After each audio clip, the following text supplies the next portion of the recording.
देश की विधायी संस्थाओं के अध्यक्षों का सबसे बड़ा समागम अखिल भारतीय पीठासीन अधिकारी सम्मेलन आज राजस्थान विधानसभा में शुरू हुआ।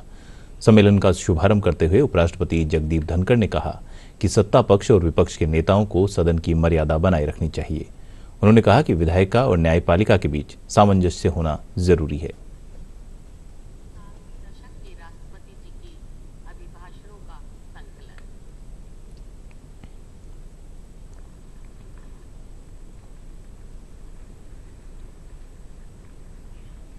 और ये स्वर्णिम पल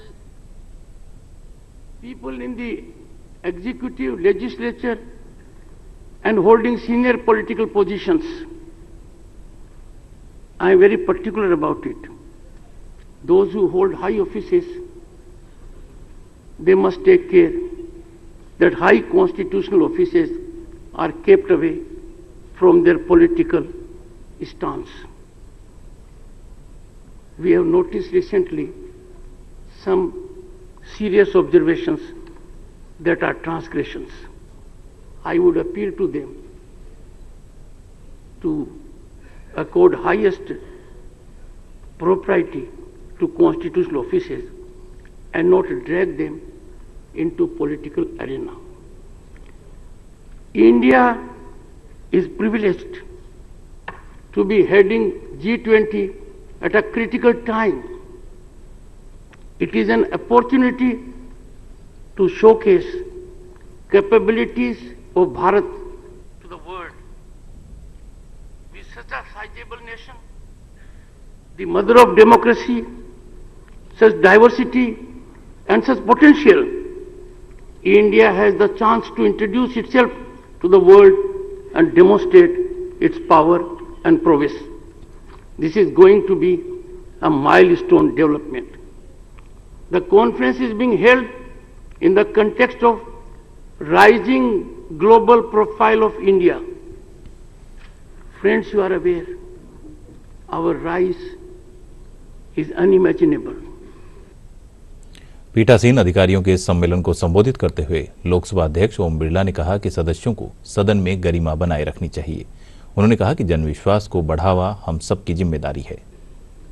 अखिल भारतीय पीठासीन अधिकारी सम्मेलन एक ऐसा मंच है जिसमें बैठकर विधानमंडल के अध्यक्ष राज्यों के, केंद्र के विधानमंडल के स्पीकर बैठकर चर्चा करते हैं, संवाद करते हैं, अपने अनुभवों को, अपने नवाचारों को साझा करते हैं और एक दिशा तय करते हैं जिससे कि हमारी विधानमंडल लगातार सतत रूप से विकसित होता जाए और बदलते परिप्रेक्ष्य में किस तरीके से हमारे विधानमंडल प्रभावी सिद्ध हो, इसके लिए लगातार चर्चा संवाद चलती रहती है।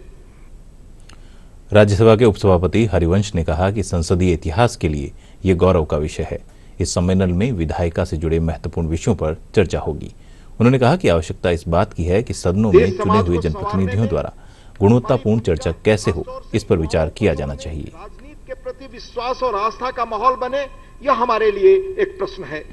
विधानसभा को वित्तीय स्वायत्तता मिले, इसका उल्लेख माननीय जोशी जी ने बहुत विस्तार से किया। बगैर डिसरप्शन के सत्र लंबे हों, यह भी चर्चा होती रही है। इस संदर्भ में पूर्व उपराष्ट्रपति और राज्यसभा के चेयरमैन रहे माननीय श्री भैरव सिंह शेखावत जी की बात को मैं उल्लेख करना चाहूंगा। I quote, public perception of the functioning of democracy is not only based on the quality of governance provided by the executive, but also on how far the proceedings in the House are relevant to its welfare. I urge you to do serious introspection and find out as to what in reality is the prevailing public perception. वहीं विधानसभा अध्यक्ष doctor CP Joshi ने कहा कि सदन की कार्रवाई के दिवस को बढ़ाने की आवश्यकता है। उन्होंने कहा कि लोकतंत्र को मजबूत करने के लिए कार्यपालिका की जवाबदेही सुनिश्चित करनी होगी। इसमें विधायिका की अहम भूमिका होनी चाहिए। विधायिका, कार्यपालिका और न्यायपालिका की महत्वपूर्ण भूमिका है, पर कार्यपालिका और न्यायपालिका इनकी भूमिका के साथ साथ सबसे बड़ी जो भूमिका है वो विधायिका की है। इस देश में संसदीय लोकतंत्र को हमने अपनाया है। संसदीय लोकतंत्र में जनता की अपेक्षाओं को पूरा करने के लिए हम अलग अलग पार्टी के लोग जनप्रतिनिधि के रूप में चुनकर आते हैं। विधानमंडल में और लोकसभा में, और जिनका बहुमत होता है वो नीति बनाकर प्रदेश और देश का नीति निर्माण करने का काम करते हैं, पर उनकी अकाउंटेबिलिटी करने का काम चुने हुए जनप्रतिनिधि करते हैं। हमें मान्यवर 75 साल बाद ये नए ढंग से रिव्यू करने की आवश्यकता है कि जनता जो अपेक्षित करके जनप्रतिनिधि को चुनती है, उस विधायिका की अकाउंटेबिलिटी जनता के प्रति है, और जो एग्जीक्यूटिव है उसकी अकाउंटेबिलिटी विधायिका के प्रति है। इस देश में लोग अपेक्षा करते हैं कि जो अकाउंटेबिलिटी है उसकी स्क्रूटनी ठीक ढंग से हो, वॉचडॉग की भूमिका हम ठीक ढंग से निभाएं, तब देश तेज गति से आगे बढ़ता है। मैं ये नहीं कहता कि देश आगे नहीं बढ़ा, बहुत आगे बढ़ा है, पर स्क्रूटनी करने का काम विधायिका में हो सकता है, संसद में हो सकता है। इस मौके पर मुख्यमंत्री अशोक गहलोत ने कहा कि सम्मेलन में जो विचार विमर्श होगा उससे हमें लाभ होगा।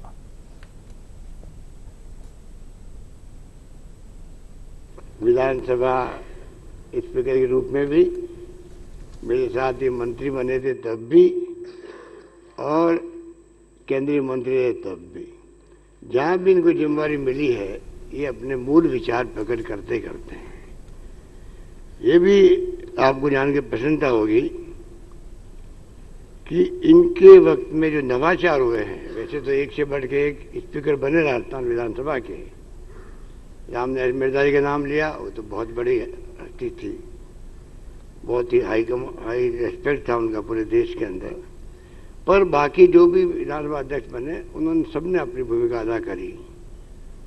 पर जो नवाचार किए हैं जिस प्रकार से इस टर्म के अंदर, मैं समझता हूं स्पीकर साहब ने पहली बार 1952 के बाद की जो प्रोसीडिंग थी उस सबको ऑनलाइन करना, डिजिटलाइजेशन करना,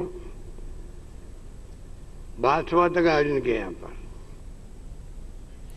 प्रतिपक्ष के नेता गुलाब चंद कटारिया ने सम्मेलन को संबोधित करते हुए कहा कि हर व्यक्ति चाहता है कि भारत का लोकतंत्र बहुत ऊंचा हो। आजादी के इस अमृत वर्ष के राजस्थान का और राजस्थान की जनता का सौभाग्य है कि पीठासीन अधिकारियों की बैठक लोकतंत्र की इस समय की चुनौतियों को ध्यान में रखते हुए राजस्थान में आपने आयोजित की, और उसके इस उद्घाटन अवसर पर हमारा सौभाग्य है कि हमारे निमंत्रण पर महामहिम उपराष्ट्रपति जी, जो इसी सदन के सदस्य भी रहे, हमारे लिए कितना स्वर्णिम अवसर आज पहली बार मैं देख रहा हूं कि दोनों ही राज्यसभा और लोकसभा को चलाने वाले राजस्थान की विधानसभा के सदस्य के रूप में यहां से परिष्कृत होकर के गए और आज संपूर्ण देश के लोकतंत्र का मार्गदर्शन कर रहे हैं।